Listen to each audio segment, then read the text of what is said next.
If you're following mainstream dating advice and you are AuDHD, you're probably making your dating life harder, not easier. I'm Graziella, and today I need to talk to you about something important. The dating advice I've been following was designed for neurotypical brains and is probably keeping you stuck in the same pattern. Let's start with the typical dating advice. The advice we've all heard a million times. Don't text first, let him chase you. Be cool, don't seem too eager. Don't be too available. Give it time, relationships take work. Don't overthink it. Sounds familiar?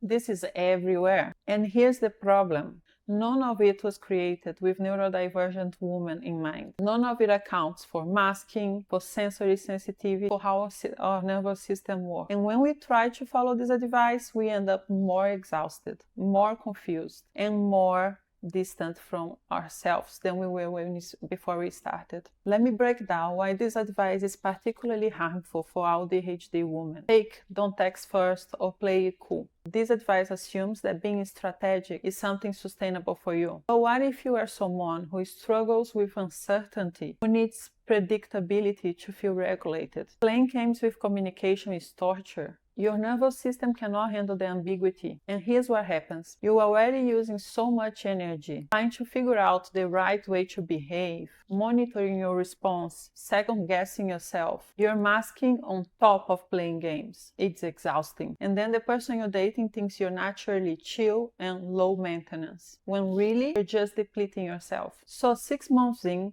you cannot keep up the act anymore. Your actual needs start showing up, and they're shocked. They say things like, "You've changed, you are not who I thought you were," and you feel like a failure, when really you were just following terrible advice. Let's take, don't be too picky, give people more chances. This advice is good for people who maybe are too rigid in their criteria.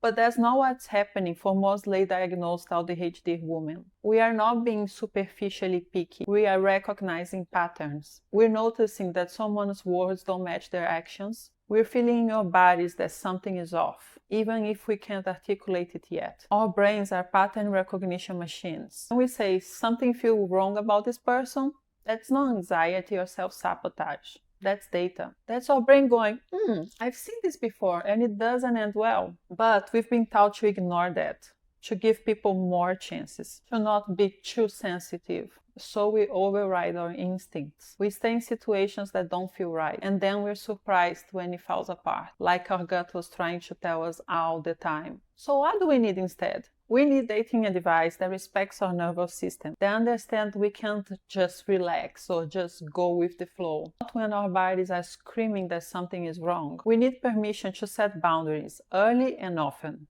Not as tests or games, but as genuine protection for our energy and just well-being. We need to trust our pattern recognition, instead of being told we are overthinking. Pattern 3 times before and it never went well. You're not being paranoid, you're being smart. We need to understand the difference between actual red flags that would be a problem for everyone versus our personal deal breakers based on our specific neurodivergent needs. Those are not the same, and confusing them keeps you stuck. We need strategies for dating that don't require us to mask constantly, that helps us be authentic from the beginning, so we attract people who actually like us, not the performance. This is what I figured out after my diagnosis. This is what I created my rules around. This is what changed everything for me. Here's the reframe I want you to internalize. You're not bad at dating, you're not too sensitive, too picky, or self-sabotaging. You're not broken. You've just been using a rule book designed for a completely different nervous system and then wondering why it doesn't work. Imagine trying to cook using a recipe written in a language you don't speak. You'll probably mess it up, but it doesn't mean you're a bad cook. It just means that you need a different recipe. That's what we need, different rules. Rules designed for how our brains actually work. Rules that help us be authentic instead of making us mask more. Rules that respect our sensory sensitivity, our need for direct communication, and our pattern recognition abilities. When you start using rules designed for your brain, everything changes. Not overnight, but it changes. This is exactly why I created the AuDHD dating guide. 11 Rules for Neurodivergent Women. It is the rulebook I wish I had. It's 77 pages of frameworks, specifically designed for late diagnosed AuDHD women who are tired of masking and ready to date authentically. It includes the specific rules I created for my nervous system, scripts for communicating boundaries without over-explaining, how to distinguish between red flags and deal breakers, how to recognize your patterns, all of it. It's $20 and is in the description. I also have a shorter workbook, Red Flags versus Deal Breakers, for $7, if you want to start there. But even if you don't buy anything, I want you to do one thing this week. Notice when you're following dating advice that makes you more exhausted or more disconnected from yourself. That's your sign that the advice isn't designed for you. Stop following dating advice designed for neurotypical brains. Start creating rules that actually work for your nervous system. Drop a comment and tell me what's one piece of traditional dating advice that you realize does not work for you. I read every comment and your experience might become another video. Subscribe if you haven't already, and I'll see you in the next one. Bye!